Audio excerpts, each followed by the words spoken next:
I want to talk about home affordability because my good friend Kevin brought it up as a question.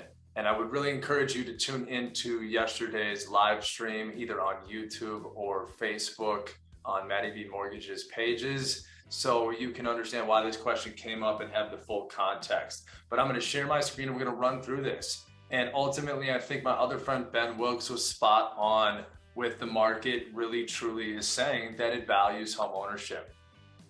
So this is the affordability index rating. 19, 20, and 21 were all above 100 and well above 100. 100 means the average median income can afford the average median house in their local area. And this is a national compilation. So that's fantastic. And I think that was done on purpose due to quantitative easing, suppressing mortgage rates, making home ownership more affordable and housing payments more affordable. And why was that important? Because when housing affordability gets better, that means there is more excess discretionary income or money to go spend elsewhere. But what does that do? It contributes to the ability for inflation to happen. And of course, inflation as of the last 24 months did happen. And so here's a really good one. Payment as a percent of income. In 2021, 2020, and 2019, it was all under 20%. Now you jump into 21, as a whole year, super affordable. Still super affordable. 2022 gets a little dicey. And here we are at 27.4%. So I was taking a little stab yesterday, but I was pretty darn close by saying it was creeping up to 30%.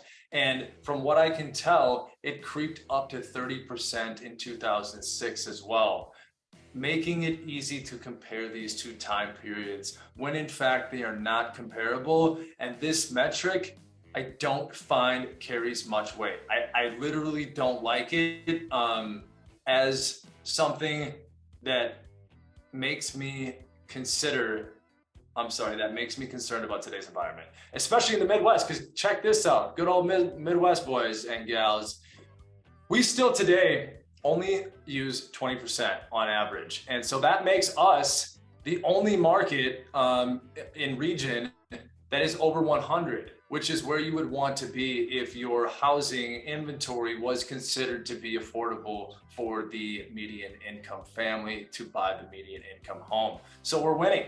All of those other ones are below 100, and that is lower than 2006. 100.5, I believe, was the index in 2006, and you can see nationally we're at 91. Now, that was October. Today's November.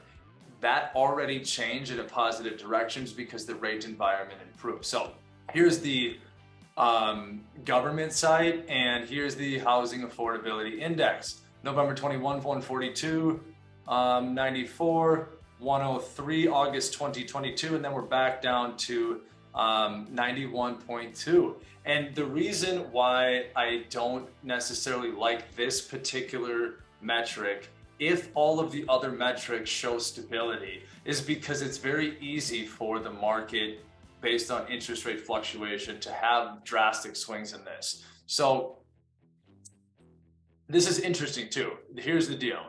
The organization said its housing affordability index fell to 102 in May, the lowest since 100.5 in July. So like I said, the housing affordability since then has gotten worse. It's below 100, almost by 10 points. So that would be concerning by itself. Here's an opposite way to look at it. And the most affordable place to live is Lansing, Michigan, in case you were wondering. And the least affordable is, you guessed it, Los Angeles, California. So here's another interesting thing from Black Knight.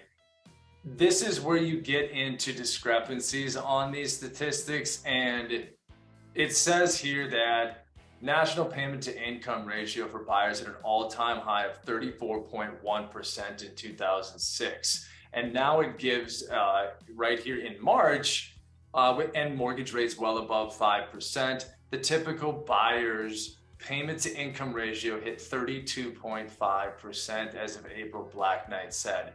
I'm sorry, Black Knight, but I'm not going to take your information as more credible than the National Association of Realtors, as well as the Housing Affordability Index over here. And so even if that were true and it was 32.5% instead of 27, I still don't think it changes anything about my perception on this scenario. It means that, yes, people have to pay more money out of their total income as a percentage for housing.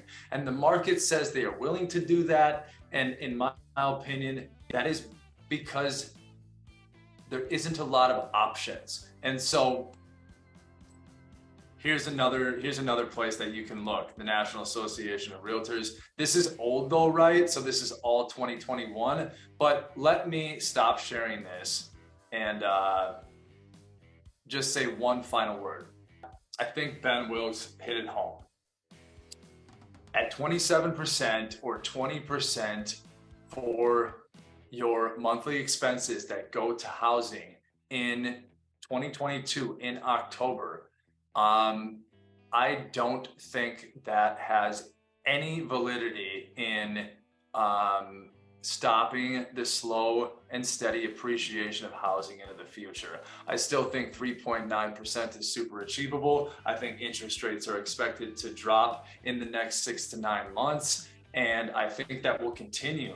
And I think the willingness for consumers to spend money on housing, whatever that housing does cost, as long as you can actually qualify to purchase it, is going to be the driving force in the future appreciation. Tune into the last video to find out more context around this.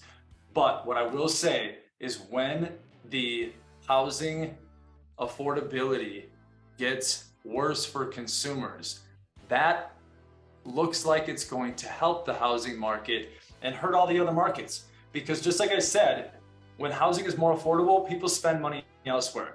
The government doesn't want that right now, or didn't want that, because inflation got out of control. So how do you fix that? You help make housing more expensive.